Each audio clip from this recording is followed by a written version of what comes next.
Hey everybody, Ozark Elman here. Now, this video is not for the kids. It is not for the teenagers or anybody if y'all are watching. This is more of an adult, serious topic. We're going to keep it clean here, but still serious in its nature. So, okay, an HIV treatment commercial, right?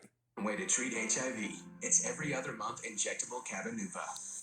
Really? Well, what kind of, demographics is this targeting? What channel would this possibly be on? Fox News, huh? Well, it's interesting. All last month, they call Pride Month. Fox News actively promoted as positive the chemical and physical castration of children, by the way. And now, wow, looks like interesting. Why on earth would they do that? Well, now I guess they're going to make some money off the treatment of the resulting diseases and side effects because, hey, that's going to be a lot of money. Oh, but it's positive. It's all good. It's all, again, it's all positive. They're going to make a lot of money. In the U.S., we have a crisis here. We have 1 million people with HIV. There are approximately 500,000 of them do not know they have it and are actively spreading it. Now, monkeypox is spreading the same way. And hey, now what is being pushed on children? Surely nothing else like this would cause any harm, right? Okay, so this, as you can see here, is about the HPV, that is a STD jab, and avoid any certain words here.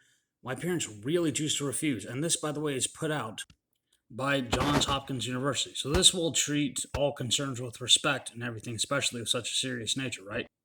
Okay, so the reason that parents do not want to have a weakened version of an STD stuck in their kids for life, this is how they approach it. Parents reported they didn't want to vaccinate their children, included lack of safety, perceived lack of safety, perceived lack of safety, perceived lack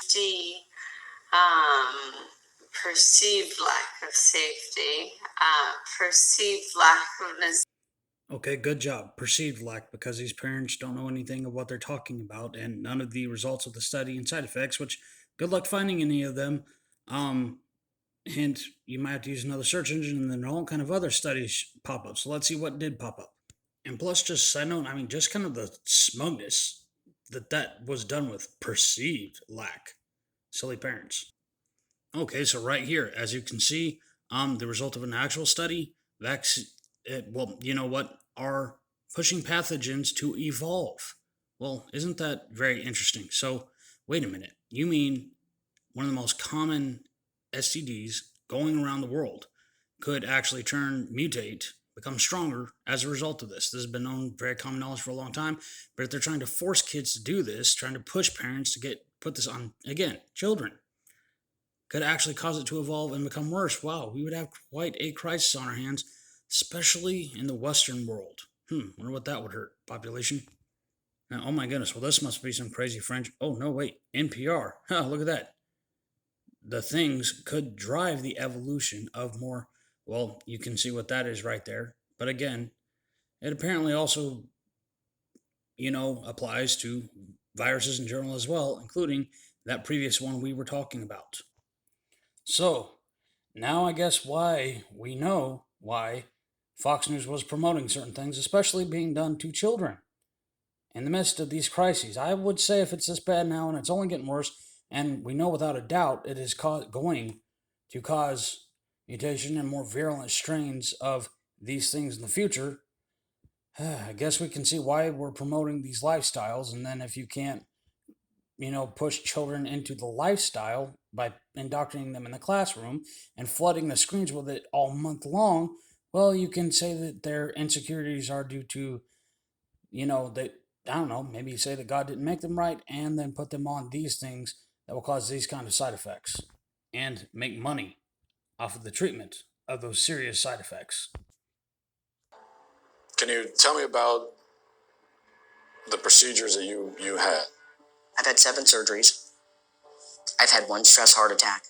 I've had a helicopter life ride with a pulmonary embolism. I've had 17 rounds of antibiotics.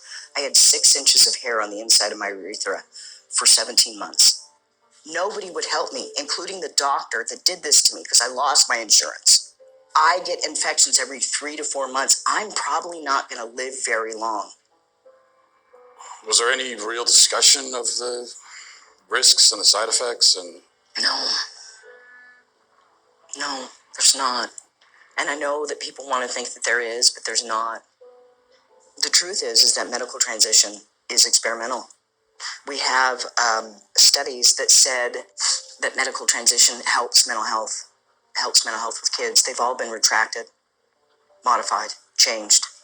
But the only long-term study tells us 7 to 10 years is when transgender people are the most suicidal. After surgery. In history, a marginalized group has a huge dollar sign on the top of their head. We have 5 children's hospitals in the United States promoting that. And what? That's a phalloplasty. That's a bottom surgery.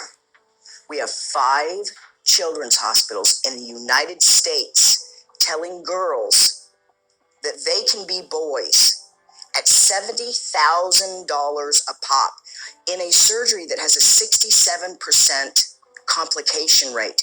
That will kill me from infection that I can't sue on.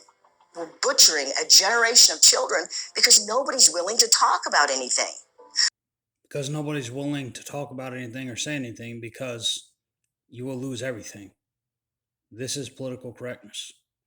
When you want to know who rules over you, look at who you can't not criticize and follow the money to the people who claim to be promoting the right thing. Don't cross this line with your hand. You did all 3. You spoke and you reached your hand across. Look, I can talk to you about this.